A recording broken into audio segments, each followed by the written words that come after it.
Life isn't easy, is it? We all face moments of doubt, of fear, of anger.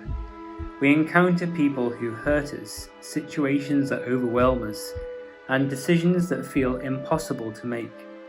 And in those moments, we often ask ourselves, what am I supposed to do? But today, I want you to ask something different. What would Jesus do? When Jesus was betrayed by his closest friends, when he was mocked, beaten, and nailed to a cross, how did he respond? With love, with forgiveness, with grace.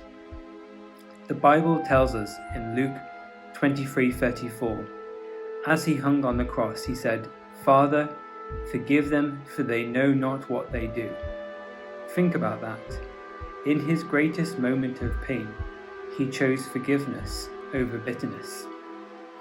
So, let me ask you, when someone wrongs you, do you hold on to that grudge, or do you let it go, as Jesus would? When life feels overwhelming, remember what Jesus said in Matthew 11:28. "Come to me, all you who are weary and burdened, and I will give you rest." Are you carrying your burdens alone, or are you laying them at his feet? And when you're faced with fear or uncertainty, think of his words in John 14:27. "Peace I leave with you, my peace I give you. I do not give to you as the world gives. Do not let your hearts be troubled, and do not be afraid." My friend, Jesus never promised life would be easy, but he did promise to be with us every step of the way. So when the storms come, and they will, ask yourself, what would Jesus do? Would he give up, or would he keep going?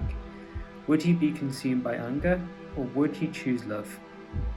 Today I challenge you to live as Jesus did, to love when it's hard, to forgive when it feels impossible, to trust when you're afraid, because when you do, you reflect his light in a world that desperately needs it. Remember his promise in Matthew 28:20, "I am with you always, to the very end of the age." You are never alone.